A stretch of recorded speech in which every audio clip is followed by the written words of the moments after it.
Hello साथियों, welcome to रली study. दोस्तों, एसएससी जीडी कांस्टेबल 2024 के स्पेशल एग्जाम का नेक्स्ट एनालिसिस आपके लिए लेकर आ चुके हैं। आज 28 फरवरी 2024 को हम फर्स्ट शिफ्ट का एनालिसिस कवर करेंगे। क्लियर है। इससे पहले 20 तारीख से हम 24 तारीख तक का पूरा एनालिसिस एक ही वीडियो में दे चुके थे। अगर आपने वो वीडियो नहीं देखा है तो देख लीजिएगा। काफी ज्यादा क्वेश्चंस आपके रिपीटेड आ रहे हैं और अब से 20 तारीख से लेकर अब तक 27 तारीख तक हम दे चुके हैं। आज 28 तारीख का हम कवर कर रहे हैं। तो ये सारे एनालिसिस आप देख कर जाएं, हमारी पूरी वीडियो डली है तो आप प्लेलिस्ट को चेकआउट कर लीजिएगा। सभी क्वेश्चंस काफी ज्यादा इंपॉर्टेंट है क्योंकि काफी क्वेश्चंस आपके रिपीट हो रहे हैं, है ना। तो इस चीज को हमने आज भी देखा है। आज भी 4 से 5 क्वेश्चन सीधे सीधे रिपीट हुए हैं। विद प्रूफ आपको हम बताएंगे। देखिए गाइस, आज हमें जो क्वेश्चंस मिले, काफी अच्छे खासे क्वेश्चंस हमें मिल चुके हैं। क्वेश्चंस जो भेजे हैं ये हर्षित सोलंकी जी जो कि देपालपुर इंदौर से हैं। इसके अलावा सचिन कुमार जी जो कि आगरा यूपी से हैं। नीलेश कुशवाहा जी जो कि कोलारस ग्वालियर यूपी एमपी से हैं। और नैन्सी चौरासिया जी जो कि रायबरेली यूपी से हैं। संजू मीना जी जो कि करौली राजस्थान से ये हैं। तो इन सभी ने काफी अच्छे तरीके से क्वेश्चंस भेजे। यहां तक कि उन्होंने पूरे के पूरे एग्जैक्ट क्वेश्चंस विद ऑप्शंस के साथ में हमें बता दिया है कि किस तरीके से आज का पेपर आया था। आपका भी आने वाले दिनों में एग्जाम है तो आप भी इन नंबर पर अपने क्वेश्चन जरूर सेंड करें ताकि हम आपको 100% ऑथेंटिक और रियल जो पेपर है वो आपको यहीं पर एग्जाम से पहले यानी कि एग्जाम के बाद में आपका जो आंसर की आती है उससे पहले और एग्जाम के बाद हम आपको सटीक बता पाएं। वो भी आप सभी की मदद से। आप सभी जो एग्जाम में क्वेश्चंस मिलते हैं वो मेमोरी बेस्ड क्वेश्चंस अगर आप हमें बता देते हैं तो हम आपको पूरा पेपर यहीं पर क्लिक करके दे देते हैं विद आंसर के साथ में, है ना। तो आप इन नंबर पर जब भी आपका एग्जाम हो आप हमें क्वेश्चन जरूर से सेंड करें ताकि हम आपको सटीक एनालिसिस दे पाए। क्लियर है गाइस। देखिए, इस वीडियो को लाइक और चैनल को सब्सक्राइब कर लीजिए। अब हम स्टार्ट करते हैं जीके जीएस और करंट अफेयर से। आज का पहला जो क्वेश्चन आपके एग्जाम में बना है ये बना है घूमर किस राज्य का लोक नृत्य है। घूमर जो है ये राजस्थान का है, आप सभी को बताइए। घूमर जो है राजस्थान का लोक नृत्य है। घूमर भील जनजाति का एक पारंपरिक लोक नृत्य है, ये आपको पता होना चाहिए, जो देवी सरस्वती की पूजा करने के लिए किया जाता है, जिसे बाद में अन्य राजस्थानी समुदायों द्वारा अपनाया गया है। और घूमर जो है राजपूत राजाओं के शासनकाल के दौरान भारतीय राज्य राजस्थान में लोकप्रिय हो गया और आमतौर पर सभाओं के दौरान महिलाओं द्वारा प्रदर्शन इसमें किया जाता है। राजस्थान के अन्य कुछ लोक नृत्य हैं जैसे कि चक्री, गनगौर। ये गनगौर से एक दिन क्वेश्चन बन चुका है, याद रखिएगा। आज हमारा घूमर से बना है, इससे पहले गनगौर से आपका पूछा जा चुका है। तो इन बाकी के भी आप देख के रखिएगा। कालबेलिया भी काफी ज्यादा फेमस है, आपका दिल्ली पुलिस में बना था। क्लियर है। इसके अलावा झूलन लीला ये भी राजस्थान का है। झूमा, सुसीनी और गपाल है एक, और एक है कालबेलिया। तो ये सारे जो है, ये चक्री भी पूछा जाता है, कालबेलिया, गनगौर और घुमार, ये सारे पूछे जाने वाले हैं। तो ये आप ध्यान रखिएगा। इसके अलावा विभिन्न राज्यों के मुख्य नृत्यों की आप सूची देख लीजिएगा। आज भी 2 से 3 क्वेश्चन आपके लोक नृत्य से बने हैं, तो यहां से आप याद रखिएगा। यहां से काफी ज्यादा क्वेश्चन आपके बन रहे हैं, तो हम हर स्टेट का कवर आपको करवा देते हैं। देखिए, आंध्र प्रदेश के कौन से हो जाएंगे।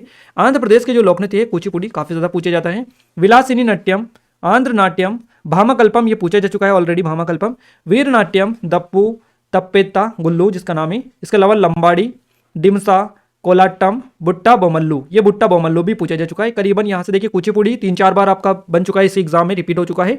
इसके अलावा भामाकल्पम भी पूछा जा चुका है, बुट्टा बोमल्लू भी पूछा जा चुका है, कोलाट्टम भी पूछा जा चुका है। तो यहाँ से आपके आंध्र प्रदेश से भी इन सभी नृत्यों को आप देख लीजिएगा। हो सकता है अगला नृत्य आपसे इनमें से कोई सा बन जाए। तो याद रखिएगा। असम की बात करें तो असम का बिहू है, काफी ज्यादा पूछा जाता है। भोगाली बिहू से पूछा चुका है ऑलरेडी, ये क्वेश्चन आपका बन चुका है ना। बागुरुम्बा से क्वेश्चन आपका काफी ज्यादा बनता है, ये भी असम का है। नट पूजा, महारास, कली गोपाल, है ना, बगुरुम्बा, नागानथ ध्यान रखिएगा, खेल गोपाल, तबल चोंगली, केनो और झुमुरा होब जनाई, ये सारे जो है असम के लोक नृत्य हैं। बिहार की बात करें तो बिहार के हो जाएगा जटा जटिन। इसके अलावा बखो बखिन हो जाएगा, पनवरिया हो जाएगा और सामा चकवा। इसके अलावा विदेशिया, ये सारे बिहार के हैं। गुजरात की बात करें तो गुजरात का गरबा अभी कल ही बना था आपके क्वेश्चन में। इसके अलावा डांडिया राजभय भी कल क्वेश्चन आपका बना था, तो ये भी याद रखिएगा। इसके अलावा तिप्पनी, ये तिप्पनी होती है, जूरियन इसका नाम है, तिप्पनी जूरियन, तो ये भी गुजरात का ही है। हिमाचल प्रदेश की बात करें तो हिमाचल प्रदेश का झोरा हो जाएगा, झाली। इसके अलावा चारही हो जाएगा और धामन, छपेली, महासू, नाटी और डांगी, ये सारे हिमाचल प्रदेश के लोक नृत्य हैं। बात करें छत्तीसगढ़ की तो छत्तीसगढ़ का गोर मारिया हो जाएगा, पंथी हो जाएगा, राउत नाच, पंडवानी, वेदमती। क्लियर है। इसके अलावा कपालिक, भरतरी चरित और चंदेनी, ये सारे छत्तीसगढ़ के हैं। झारखंड में के जो लोक नृत्य है इसमें अलकप, कर्ममुंडा, अग्नि झूमर, जन्नी झूमर, मंदाना झूमर, पाइका। इसके अलावा फगुआ, हंटा डांस, है ना। इसके अलावा मुंदारी डांस होता है, सरहुल होता है, ये काफी ज्यादा बनता है झारखंड का। बाराव, झिटका, इसके अलावा दंगा, डोमकच और घोड़ा नाच, ये झारखंड के हैं। मणिपुर की बात करें तो डोल चोलम हो जाएगा। क्लियर है। थांगता हो जाएगा, लाई हरोबा काफी ज्यादा फेमस है, लाई हरोबा मणिपुर का। पुंग चोलोम हो जाएगा, खंबा थेम्पी हो जाएगा, नूपर नृत्य, रास लीला, और खोबाक इसी और लूसा, ये सारे मणिपुर के नृत्य हैं। अगर बात करें मध्य प्रदेश की, तो मध्य प्रदेश से कल ही आपका जावरा पूछा गया था, तो जावरा याद रखिएगा। मटकी भी आपका अभी पूछा जा चुका है, वापस से पूछा जा सकता है। जावरा हो जाएगा, मटकी, आधा, खड़ा नाच। इसके अलावा फूलपति, गिद्धा नृत्य, ये भी अलग स्टेट का है, गिद्धा, ध्यान रखिएगा। इसके अलावा सेला लारकी, इसके अलावा सेला भदोनी और माछ, ये सारे जो है मध्य प्रदेश के हैं। आइए अब हम आगे बढ़ते हैं हमारे नेक्स्ट क्वेश्चन की ओर। ये टॉपिक काफी ज्यादा इंपॉर्टेंट है, तो इसीलिए हमने ये लोक नृत्य वाला टॉपिक आपको इसी में कवर करवा दिया, ताकि आपके क्वेश्चंस बने तो आप अच्छे से कवर इनको कर पाएं। अगला क्वेश्चन पूछा गया है, वेस्टचेस्टर कप का संबंध किस खेल से है? तो बैडमिंटन आपका करेक्ट आंसर हो जाएगा। ये जो ट्रॉफी है फुटबॉल के खेल से संबंधित है, और UEFA यूरो कप की शुरुआत हुई थी 1858 में। अगला क्वेश्चन पूछा गया 1947 में आजादी के समय भारत की साक्षरता दर कितनी थी? तो देखिए गाइस, यहाँ पर जो आंसर आपको मिला है वो ऑप्शंस के ऊपर डिपेंड करता है क्या क्या आंसर आपका जाएगा। अगर 18% मिला है तो 18% आपका राइट आंसर जाएगा, 12% मिला है तो 12% आपका करेक्ट आंसर हो जाएगा। अब ये हम इसलिए बता रहे हैं क्योंकि हमने जो ऑफिशियल साइट है विकीपीडिया, इसकी मदद ली है इसका आंसर खोजने के लिए। तो यहाँ पर हमें विकीपीडिया की साइट पर दोनों चीज़ें यहाँ पर मिली है।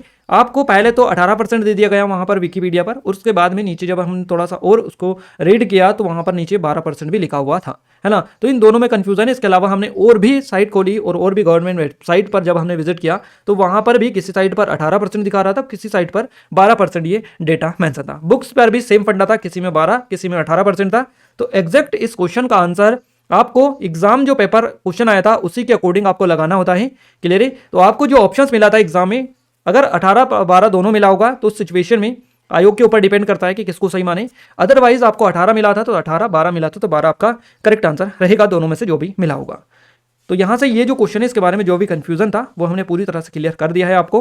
अब हम डिटेल कवर करते हैं। देखिए, भारत में साक्षरता दर 74.04% है 2011 की जनगणना के अनुसार। ये क्वेश्चन ऑलरेडी आपका बन चुका है, और ये हम जो डिटेल आपके लिए लेकर आते हैं, काफी मेहनत लगती है इस तरह की डिटेल को लाने में, क्योंकि एक एक पॉइंट सेलेक्टेड और अच्छा खासा आपके एग्जाम के पॉइंट ऑफ व्यू से इसमें डालना पड़ता है। तो इसमें रिसर्च भी करनी पड़ती है, काफी ज्यादा टाइम लगता है। तो आप सभी सपोर्ट करें, ज्यादा शेयर करें इस वीडियो को, क्लियर है, ताकि हम आपके लिए और सेलेक्टेड पॉइंट निकाल कर लेकर आए जो आपके एग्जाम में सीधे सीधे उठाकर आपको दिए जाते हैं। तो 2011 की जनगणना के अकॉर्डिंग साक्षरता दर, लिटरेसी रेट जो है भारत का, ये 74.04% है। और ये 1947 में यानी 1947 में जिस समय भारत आजाद हुआ था उस टाइम पर ये मात्र 18% थी। इसके अलावा वर्ष 1947 में जब भारत में ब्रिटिश शासन खत्म हुआ तो साक्षरता दर महज 12% के आसपास थी, है ना। तो इस टाइम पर ये थी। अब देखिए यहाँ पर एक पॉइंट में 12% आपको लिखा है। अब आइए हम और आगे बढ़ते हैं। भारत की साक्षरता दर विश्व की साक्षरता दर से 84% कम है। और भारत की साक्षरता, भारत में साक्षरता के मामले में पुरुष और महिलाओं में काफी अंतर है। जहां पुरुषों की साक्षरता 82.14% है, वही महिलाओं में इसका प्रतिशत केवल 65.46% है। महिलाओं में कम साक्षरता का कारण परिवार और आबादी की जानकारी कमी है। इसके अलावा गाइस देखिए यहाँ पर ये पॉइंट आ चुका है 12% वाला। वर्ष 1947 में जब भारत में ब्रिटिश शासन खत्म हुआ टाइम पर साक्षरता दर जो है 12% के आसपास थी। अगला जो क्वेश्चन पूछा गया है कुछ इस तरीके से है। 22 जुलाई 2023 को सबसे लंबे समय तक मुख्यमंत्री रहने वाले दूसरे नेता कौन बने? इनका नाम है ओडिशा के मुख्यमंत्री नवीन पटनायक। ध्यान रखिएगा, ओडिशा के मुख्यमंत्री नवीन पटनायक पिछले 23 साल 127 दिनों से सीएम पद का कार्यभार संभाल रहे हैं, और 22 जुलाई 2023 को उन्होंने दूसरे सबसे लंबे समय तक सीएम रहने वाले नेता का रिकॉर्ड अपने नाम कर लिया है। सीएम पटनायक, नवीन पटनायक को अपने राजनीतिक करियर की जो शुरुआत की थी साल 1997 से की थी। इसके अलावा पहले नंबर पर कौन है? तो पवन कुमार चामलिंग। ये जो है भारत की राजनीति के इतिहास में सबसे लंबे समय तक मुख्यमंत्री का पद संभालने वाले नेता का रिकॉर्ड बना चुके हैं। तो क्वेश्चन अगर बने कि भारत में सबसे ज्यादा समय तक मुख्यमंत्री रहने वाले व्यक्ति कौन है, इनका नाम है पवन कुमार चामलिंग। और दूसरे नंबर है सीएम नवीन पटनायक का, जो कि कहाँ के मुख्यमंत्री थे? तो ओडिशा के मुख्यमंत्री सीएम, इनका नाम है नवीन पटनायक। पहले नंबर पर हो जाएंगे पवन कुमार चामलिंग। तो दोनों का याद रखिएगा। इसके बाद में और कई सारे नेता है, मुख्यमंत्री है, जो कि आपके 10 साल से अधिक समय तक मुख्यमंत्री रहे, बट टॉप 1 और टॉप 10 आपसे पूछा जा चुका है। यहाँ से आपके क्वेश्चंस भी बनते हैं और आपसे एग्जाम में बनता है। तो यहाँ से हमने दूसरे नंबर का देख लिया, पहले नंबर वाले ऑलरेडी आपको बता दिए। आगे से क्वेश्चन बने तो आप याद रखिएगा। अगला क्वेश्चन है अनुच्छेद 163 किससे संबंधित है? आर्टिकल 163 से आपका क्वेश्चन बना है। तो राज्यपाल को सहायता और सलाह देने के लिए मुख्यमंत्री के साथ मंत्रिपरिषद का प्रावधान है, ये कहता है आर्टिकल 163। तो संविधान के अनुच्छेद 163 में राज्यपाल को सहायता और सलाह देने के लिए मुख्यमंत्री के साथ मंत्रिपरिषद का प्रावधान है। इसमें यह भी उल्लेख किया गया है कि मंत्रियों द्वारा राज्यपाल को दी गई ऐसी किसी भी सलाह किसी भी न्यायालय में जांच नहीं की जाएगी, है ना। अगला क्वेश्चन है संविधान सभा की स्थापना कब हुई थी? तो 1946 को हुई थी, 1946 में। और एक दिन और क्वेश्चन आपसे बना था कि संविधान सभा के लिए पहला जो चुनाव हुआ था ये कब हुआ था? कल ही बना था आई थिंक क्वेश्चन आपका। तो ये जुलाई 1946 में हुआ था। और संविधान सभा की स्थापना जो हुई थी 1946 में हुई थी। कैबिनेट मिशन योजना के तहत की गई थी इसकी स्थापना संविधान सभा की 1946 में। क्लियर है?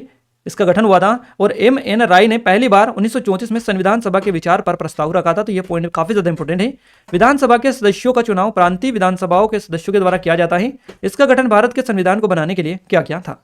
अगला क्वेश्चन पूछा गया, महात्मा गौतम बुद्ध ने कौन से पेड़ के नीचे ज्ञान प्राप्त किया था? तो पीपल के वृक्ष या पीपल के पेड़ के नीचे इन्होंने बैठकर ज्ञान प्राप्त किया था। महात्मा गौतम बुद्ध ने, गौतम बुद्ध को बोध गया में एक पीपल के वृक्ष के नीचे ज्ञान प्राप्त हुआ था, जो भारत के बिहार राज्य में स्थित है। जिस पीपल के वृक्ष के नीचे बुद्ध को ज्ञान प्राप्त हुआ था उसे बोधि वृक्ष के नाम से जाना जाता है, जिसे बौद्धों द्वारा पवित्र माना जाता है। तो काफी ज्यादा इंपॉर्टेंट क्वेश्चन है, यहां से आपके क्वेश्चंस बनने लगे हैं बुद्ध से रिलेटेड। तो आप इन सभी पॉइंट को, इनको ज्ञान कहां पर प्राप्त किया था, निर्वाण कहां पर प्राप्त किया था, है ना, बोधि वृक्ष कहां पर है ना, सारनाथ, ये सारी जो चीजें हैं, एक एक चीजें गौतम बुद्ध से रिलेटेड, ये सारी चीजें आप देख लीजिएगा, आपके एग्जाम में आने वाले दिनों में बनेगा। देखिए बोध गया जो है, यहाँ पर महाबोधि मंदिर का घर है, जिसे सम्राट अशोक ने 3री शताब्दी ईसा पूर्व में बुद्ध के ज्ञान की स्मृति में बनवाया था। तो याद रखिएगा। अगला क्वेश्चन है, पुलिकट झील पक्षी अभयारण्य किस राज्य में है? तो आंध्र प्रदेश और तमिलनाडु में है ये आपका। अगर इसमें से पर्टिकुलर आपको एक स्टेट का नाम दिया गया होगा तो या तो आंध्र प्रदेश मिला होगा या तमिलनाडु मिला होगा। अदरवाइज आपको जो ऑप्शंस मिले होंगे, आपको दो के फॉर्मेट में ऑप्शंस मिले होंगे, जैसा कि हमने आपको बताया, आंध्र प्रदेश और तमिलनाडु। तो पुलिकट जो झील है भारत की दूसरी सबसे बड़ी खारे पानी की झील है, ये लेगून बेसिकली इसको बोला जाता है, और ये भारत के आंध्र प्रदेश के नेल्लोर जिले में स्थित है और तमिलनाडु तक ये फैली हुई है। पुलिकट झील विभिन्न प्रजातियों के पक्षियों के लिए एक महत्वपूर्ण प्रजनन स्थल है, और इसमें जो है राजहंस, पेलिकन, सारस जैसे प्रवासी पक्षी शामिल है। अगला क्वेश्चन है, भारत रत्न तथा रेमन मैग्सेसे पुरस्कार प्राप्त करने वाली पहली संगीतकार कौन थी? इनका नाम है MS सुब्बुलक्ष्मी। भारतीय कर्नाटिका गायिका थी ये। भारतीय कर्नाटक गायिका RMS सुब्बुलक्ष्मी मदुरै तमिलनाडु के रहने वाली थी और भारत रत्न प्राप्त करने वाली पहली कलाकार थी, पहली संगीतकार ये थी। 1974 में रेमन मैग्सेसे पुरस्कार अर्जित करने वाली भारत की पहली कलाकार ये बनी थी। इसके अलावा 1966 में वह संयुक्त राष्ट्र महासभा के समक्ष प्रदर्शन करने वाली प्रथम भारतीय भी थी। तो ये सारे जो रिकॉर्ड है, पहला जो भारत रत्न पुरस्कार मिला था इनको, पहली संगीतकार थी ये। इसके अलावा रेमन मैग्सेसे पुरस्कार पाने वाली भी पहली संगीतकार थी। इसके अलावा महासभा जो थी, संयुक्त राष्ट्र महासभा, इसमें समक्ष प्रदर्शन करने वाली प्रथम भारतीय थी। तो इस तरह से जो क्वेश्चन है आपके एग्जाम में बनते हैं, और ये प्रथम जो लग जाता है ये आपका 100% क्वेश्चन पूछे जाते हैं। सो इसी तरह का ये क्वेश्चन आज बना है। अगला क्वेश्चन पूछा गया, 5वें खेलो इंडिया यूथ गेम्स 2023 में सबसे ज्यादा पदक किसने जीते? तो ये महाराष्ट्र ने जीते। टोटल 150 पदक जीते महाराष्ट्र ने। क्लियर है? 5वें खेलो इंडिया यूथ गेम्स का जो आयोजन हुआ था ये मध्य प्रदेश में हुआ था। 2023 के ये खेल थे। तो यह जो है भारत के युवा एथलीटों के लिए एक राष्ट्रीय स्तर का बहु खेल आयोजन है। महाराष्ट्र भारत के उन राज्यों में से एक है जो खेलों में भाग लेता है, और खेलो इंडिया यूथ गेम्स में महाराष्ट्र शीर्ष स्थान पर रहा है, यानी कि शीर्ष स्थान इसने प्राप्त किया है कुल 150 अंकों के साथ में, पदक के साथ में। 2023 के खेलों में महाराष्ट्र ने कुल 150 पदक जीते हैं, स्वर्ण, रजत और कांस्य सहित। इनमें से 55 चांदी के थे। 5वें खेलो इंडिया यूथ गेम्स का जो आयोजन किया गया ये मध्य प्रदेश में किया गया 30 जनवरी 2023 से 11 फरवरी 2023 के बीच में। अगला क्वेश्चन है, छठी आर्थिक जनगणना कब हुई थी? तो छठी आर्थिक जो जनगणना हुई थी ये हुई थी 2013 में। क्लियर है? 1976 में भारत सरकार ने आर्थिक जनगणना और सर्वेक्षण नामक एक योजना शुरू की। 1977 में केंद्रीय सांख्यिकी संगठन ने राज्यों, केंद्र शासित प्रदेशों में अर्थशास्त्र और सांख्यिकी निदेशालय के सहयोग से पहली आर्थिक जनगणना की थी। छठी आर्थिक जो जनगणना है इसमें भारतीय संघ के सभी राज्यों और केंद्र शासित प्रदेशों को शामिल किया गया। राज्य, केंद्र शासित प्रदेश सरकारों के सहयोग से जनवरी 2013 से अप्रैल 2014 के दौरान फील्ड वर्क आयोजित किया गया था। यानी कि जो ये जनगणना हुई थी ये 2013-14 में हुई थी। आपको ऑप्शन में मिला था 2013, 2014 ऑप्शन में नहीं था, तो आपका करेक्ट आंसर 2013 हो जाएगा। अगला क्वेश्चन है, कृषि उत्पाद निर्यात विकास प्राधिकरण जिसको अपेडा बोला जाता है, तो अपेडा या अपेडा ये किससे संबंधित है? तो ये है एक भारतीय कृषि निर्यात व्यापार संवर्धन सक्रिय सरकारी निकाय है, ये ध्यान रखिएगा। अब डिपेंड करता है कि ऑप्शन आपको किसके अकॉर्डिंग मिले थे। कृषि उत्पाद निर्यात विकास प्राधिकरण अपेडा है। इसने 13 फरवरी 2022 को अपना 36वां स्थापना दिवस मनाया, और ये एक भारतीय शीर्ष निर्यात व्यापार संवर्धन सक्रिय सरकारी निकाय है। इसका मुख्यालय भारत की नई दिल्ली में स्थित है। अगला क्वेश्चन है, हरित क्रांति से एक क्वेश्चन बना था कथन वाला, और उसमें पूछा था कि कौन सा सही है। दोनों कथन आपको दे रखे थे, दोनों कथन उसमें सही थे।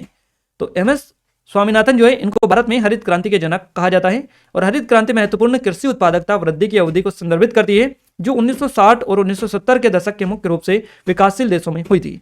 गाइस यहाँ पर आपको एक चीज नोटिस करना होगा कि हरित जो क्रांति है इसको आपको अच्छे से कवर करना है, क्योंकि हर शिफ्ट में इससे एक दो क्वेश्चंस बन रहे हैं, तो आप इस टॉपिक को पूरा कंप्लीट ही कर लीजिएगा। इसमें उच्च उपज वाली फसल किस्मों, आधुनिक कृषि तकनीकों और बेहतर सिंचाई और उर्वरक प्रथाओं की शुरुआत शामिल थी। MS रंधावा एक प्रमुख भारतीय वनस्पति शास्त्री और कृषि वैज्ञानिक थे, लेकिन उन्हें भारत में हरित क्रांति का जनक नहीं माना जाता है। जनक माना जाता है MS स्वामीनाथन को। अगला क्वेश्चन है, निम्नलिखित में से कौन 26 जनवरी 2023 को गणतंत्र दिवस समारोह के मुख्य अतिथि थे? तो इनका नाम है मिस्र के राष्ट्रपति अब्देल फतेह अल सिसी। ये जो है 26 जनवरी 2023 को गणतंत्र दिवस समारोह के मुख्य अतिथि थे। ये क्वेश्चन एज इट इज आपका दिल्ली पुलिस कांस्टेबल में बना था, है ना। तो आपका करेक्ट आंसर हो जाएगा मिस्र के राष्ट्रपति अब्देल फतेह अल सीसी इनका नाम है। ये 2023 के गणतंत्र दिवस समारोह में मुख्य अतिथि के तौर पर शामिल हुए थे। क्लियर है, तो ये याद रखना है। वहां 2014 के से मिस्र के छठे राष्ट्रपति के रूप में कार्यरत है अब्देल सीसी, और भारत और मिस्र दोनों इस साल राजनीतिक संबंधों की स्थापना की 75वीं वर्षगांठ मना रहे हैं। 2022-23 में भारत की G20 की अध्यक्षता के दौरान मिस्र को अतिथि देश के रूप में आमंत्रित किया गया है। अगला क्वेश्चन है, पद्मश्री से सम्मानित होने वाले पहली भारतीय ट्रांसजेंडर महिला कौन है? इनका नाम आपको बताना है। तो पद्मश्री से सम्मानित होने वाली पहली भारतीय ट्रांसजेंडर जो महिला है, इनका नाम है नर्तकी नटराज।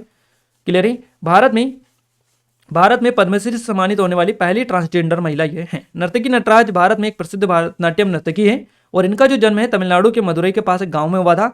2019 में पद्मश्री पुरस्कार से इनको सम्मानित किया गया। अगला क्वेश्चन है, फ्लेमिंगो त्योहार किस राज्य में मनाया जाता है? तो आंध्र प्रदेश में यह मनाया जाता है फ्लेमिंगो त्योहार। फ्लेमिंगो त्योहार आंध्र प्रदेश के नेल्लोर जिले के झील के शहर सल्लूरुपेटा में मनाया जाता है। ये क्वेश्चन आपका वापस से रिपीट हुआ है, इससे पहले भी आपका पूछा जा चुका है, यानी कि अभी तक 3 से 4 क्वेश्चन हम आपको बता चुके हैं कि ये रिपीट हुए हैं, यानी कि वापस से आपके सेम टू सेम कॉपी हुए हैं, है ना। तो आगे और भी हम आपको बताएंगे। अभी तो 16 क्वेश्चन हुए हैं आपके। क्लियर है, और यहाँ पर फ्लेमिंगो जो त्योहार है, इस कार्यक्रम में नौका दौड़, प्रदर्शनियों जैसे कार्यक्रम शामिल है। राजहंस जिसे फ्लेमिंगो बोला जाता है, पक्षी हर साल पुलिकट झील में आते हैं। फ्लेमिंगो उत्सव हर साल पर्यटन को बढ़ावा देने के लिए आयोजित किया जाता है। अगला क्वेश्चन है, योसांग उत्सव किस राज्य में मनाया जाता है? तो मणिपुर में मनाया जाता है योसांग उत्सव। योसंग या योसांग इसको बोला जाता है, ध्यान रखिएगा। तो योसंग का त्योहार मणिपुर के प्रमुख त्योहारों में से एक है। इस त्योहार में हिस्सा लेने के लिए विभिन्न समुदाय के लोग एक साथ आते हैं और लमता महीने यानी कि फरवरी मार्च की पूर्णिमा के दिन यह 5 दिवसीय कार्यक्रम मनाया जाता है। और ये जो त्योहार है आमतौर पर होली के समय ही मनाया जाता है, फरवरी मार्च के महीनों में। अगले क्वेश्चन की बात करते हैं। नेक्स्ट क्वेश्चन है, विरोधियों को दबाने के लिए कौन सा एक्ट चलाया गया था या बनाया गया था? तो रोलेट एक्ट बनाया गया था। ध्यान रखिएगा, रोलेट एक्ट को काला कानून भी कहा जाता है और यह 19 मार्च 1919 को भारत की ब्रिटिश सरकार द्वारा भारत में उभर रहे राष्ट्रीय आंदोलनों को कुचलने के उद्देश्य से बनाया गया था या निर्मित एक कानून था। यह कानून सिडनी रोलेट की अध्यक्षता वाली सेडिशन समिति की सिफारिश के आधार पर बनाया गया था। रोलेट एक्ट का सरकारी नाम अराजक और क्रांतिकारी अपराध अधिनियम 1919 यानी कि इसको दबाना था। इस तरह से आप बोल सकते हैं कि जो राष्ट्रीय आंदोलन थे उनको कुचलने के उद्देश्य से इसको बनाया गया था। अगला क्वेश्चन पूछा गया, न्यूटन की क्रिया प्रतिक्रिया का नियम कौन सा है? तो तीसरा नियम है न्यूटन का। ध्यान रखिएगा, न्यूटन के तीसरे नियम में कहा गया है कि जब दो निकाय परस्पर क्रिया करते हैं तो वे एक दूसरे पर बल लगाते हैं जो परिणाम में बराबर और दिशा में विपरीत होते हैं।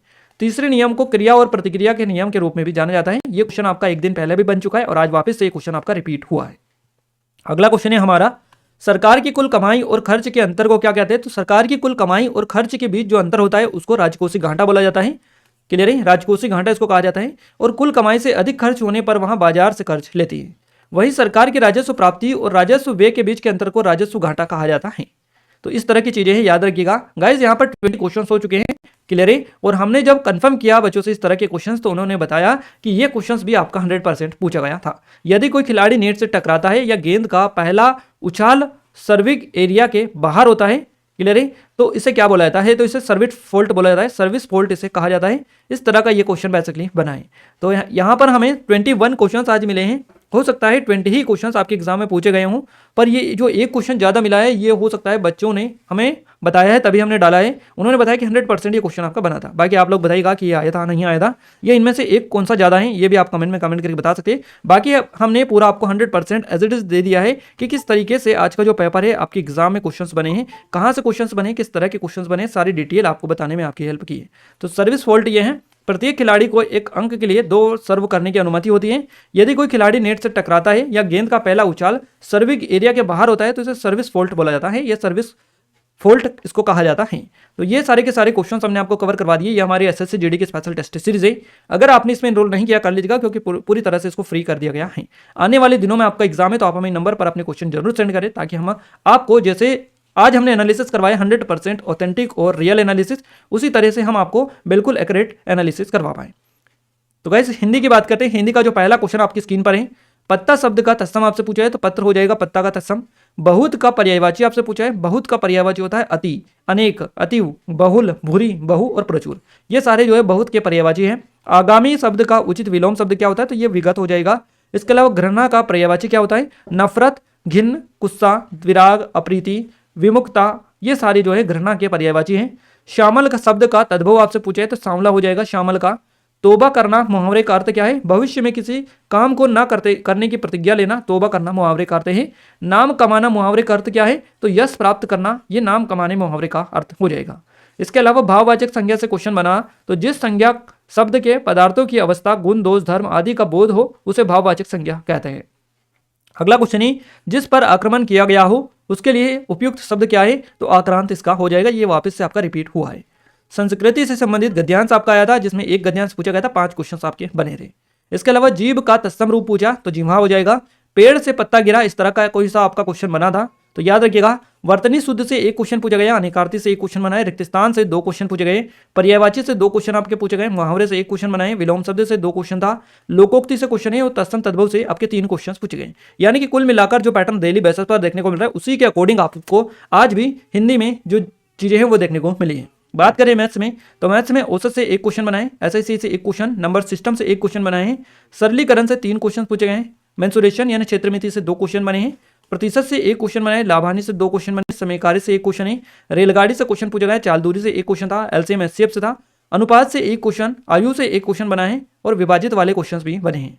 रीजनिंग में बात करें, सिटिंग अरेंजमेंट से 2-3 क्वेश्चन बने, पजल से 1 क्वेश्चन है, कोडिंग डिकोडिंग से 2 क्वेश्चन है, ब्लड रिलेशन से 1 क्वेश्चन, पेपर कटिंग से 1 क्वेश्चन बनाए हैं, मिरर इमेज से 1 क्वेश्चन बनाए हैं, दिशा निर्देशन से बनाए 5 से 1 क्वेश्चन बनाए, अल्फाबेट सीरीज से 1 क्वेश्चन है, कथन निष्कर्ष 1 क्वेश्चन है, आकृति से 1 क्वेश्चन है, लुप्त संख्या से 1 क्वेश्चन है और नंबर सीरीज से आपके 3 क्वेश्चन पूछे गए हैं। यानी कि रीजनिंग में भी आपको जो टॉपिक है और मैथ्स में भी जो टॉपिक है सेम टू सेम टॉपिक आ रहा है, यहाँ पर कुछ भी चेंजेस देखने को नहीं मिला है। जो क्वेश्चन आपके एग्जाम में अभी तक पूछे गए वही क्वेश्चन आगे भी आपसे पूछे जा रहे हैं, यानी कि आज तक पूछे जा रहे हैं और आगे भी वही जहां तक पॉसिबिलिटी है वही पूछे जाएंगे, है ना। तो याद रखिएगा, इन सभी क्वेश्चंस को अच्छे से कवर कर लीजिएगा आप सारे के सारे क्वेश्चंस, क्योंकि यहीं से आपकी एग्जाम में क्वेश्चंस लगातार देखने को मिल रहे हैं।